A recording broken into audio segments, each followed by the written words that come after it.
এয়া মই আপোনালোকক দেখাব বিচাৰিছোঁ যোৱা দেওবাৰ পৰা নেৰানেপেৰা বৰষুণ। বৰ্তমান মই আছোঁ লখিমপুৰ ডিষ্ট্ৰিক্টৰ বগীনদীত। জেগাই জেগাই বানপানী হোৱাৰ সম্ভাৱনা আছে। নেৰানেপেৰা বৰষুণ। এয়া চাওক,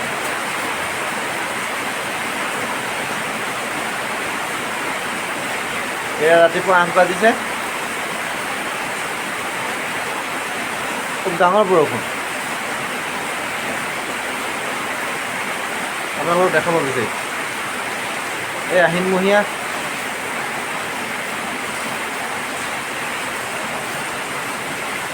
আবতৰীয়া বতৰ, বাৰিষা ছিজন, আহিনমহীয়া বাৰিষা ছিজন।